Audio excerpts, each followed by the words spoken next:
Hai teman-teman, ketemu lagi. Hari ini kita membahas mengenai bahasa Melayu dan bahasa Indonesia. Ada video menarik yang berisi pernyataan dari Profesor Awang Syarian. Beliau amat prihatin terhadap bahasa Melayu di Malaysia. Sebagai bahasa kebangsaan, bahasa Melayu semakin kurang dihargai. Yuk kita tonton aja videonya ya. Jadi artinya dalam 50 tahun kita gagal melaksanakan dasar kebangsaan kerana barangkali ada dasar tapi tidak dilaksanakan oleh eksekutif. Itu diakui dalam preamble Daken yang saya baca. Dasar katanya tapi tidak pernah diangkat pada Jemaah Menteri. Ini juga satu yang saya kira cukup memilukan dan cukup mengherankan bagaimana dasar yang penting tidak pernah diangkat ke Jemaah Menteri. Saya kira fakta itu tidak benar, tetapi sebagai satu hujah untuk mengatakan ya tidak dilaksanakan Daken atau pendasar kebangsaan selama ini kerana tidak pernah diangkat bagaimana dasar yang penting. Jadi begitulah saya menyimpulkan bagaimana bahasa dalam konteks membentuk bangsa Malaysia itu melalui perancangan bahasa, satu perancangan taraf bahasa atau status planning melalui kedudukan bahasa Malaysia sebagai bahasa kebangsaan, bahasa rasmi, bahasa ilmu dan sebagainya. Dan ini saya rumuskan dengan kata-kata almarhum Tun Dr. Putra, Perdana Menteri pertama, yang mengaitkan bahasa itu sebagai roh dan nyawa negara dan bangsa. Tanpa bahasa kebangsaan atau kita mengabaikan bahasa kebangsaan, maka kita sebenarnya warga negara yang tanpa nyawa atau tanpa roh. Dan ini saya kira ungkapan yang sangat tepat. Dan dalam konteks pembentukan keluarga Malaysia, bahasa Melayu menjadi salah satu asas kontrak sosial sejak kemerdekaan 1947. Dan ini mesti diinsafi, disedari dan dilaksanakan dalam pelbagai program kenegaraan oleh eksekutif, oleh pemerintah, oleh kerajaan dan oleh badan-badan semua yang berkaitan. Saya ringkaskan saja itu isu-isunya, iaitu langkah-langkah pemartabatan bahasa Melayu di peringkat kebangsaan, di peringkat serantau dan antarabangsa. Menteri Luar saja baru-baru ini sudah mengisytiharkan ada satu gagasan diplomasi kebudayaan untuk mengangkat segala unsur bahasa, suratan, kebudayaan, sejarah dan warisan kita di mata dunia melalui program diplomasi kebudayaan dengan kerjasama kedutaan yang sangat saya beri penegasan lama.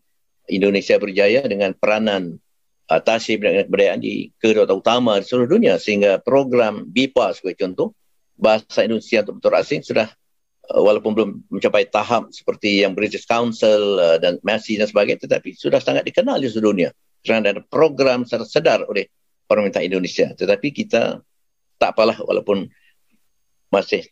terlambat, tetapi tidak mengapa asalkan sudah ada kesedaran dan mesti digerakkan. Jadi saya tak sempat baca saja, saya akhiri dengan pantun dua rangka. Suasa bukan sebarang suasa, suasa saduran emas tempawan, bahasa sendi tamadun bangsa, dihina jangan, dileburkan jangan. Sriwijaya Samudra Aceh Melaka, pusat gemilang tamadun kita. Majukan bahasa, majukan bangsa, maju negara terhormat di dunia. Itulah teman-teman pendapat dari Profesor Awang Syarian. Apa yang dikatakan beliau soal program BIPA itu benar adanya.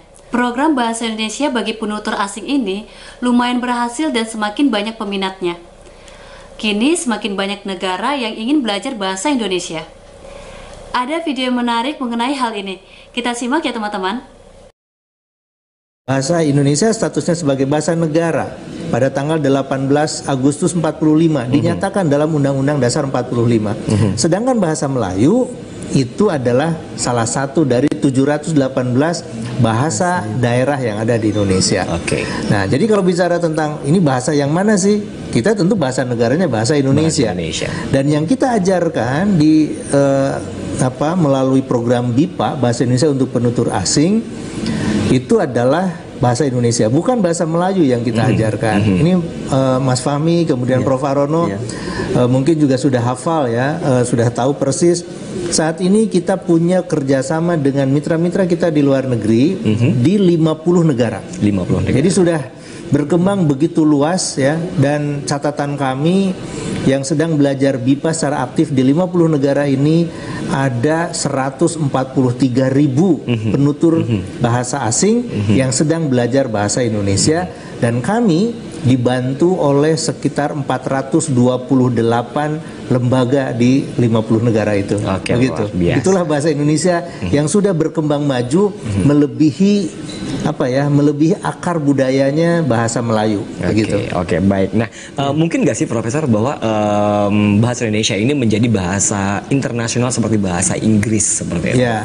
itulah yang kita sedang usahakan ya, dengan strategi-strategi baru. Bagi kami pembelajaran melalui BIPA itu hanya salah satu saja, karena diplomasi bahasa itu juga harus mengarah kepada penggunaan bahasa itu dalam ranah yang lain, bukan hanya dalam pendidikan. Nah, oleh karena itu saya di Badan Bahasa bekerja sama dengan Kementerian Luar Negeri, dan ini dalam waktu dekat kami juga akan melakukan diskusi dengan teman-teman di Kementerian Perdagangan, Kementerian Pariwisata, Kementerian Investasi, Kementerian Pertahanan, Kementerian Sekretariat Negara. Untuk apa? Mari kita gunakan ini bahasa Indonesia ini dalam berbagai ranah yang lain. Itulah teman-teman penjelasan dari Bapak Aminuddin Aziz. Tampaknya pemerintah cukup serius mempromosikan bahasa Indonesia ke banyak negara. Semoga bahasa Indonesia benar-benar bisa menjadi bahasa internasional. Terima kasih ya teman-teman sudah menonton video ini. Semoga bermanfaat, tetap sehat dan semangat. Sampai jumpa kembali.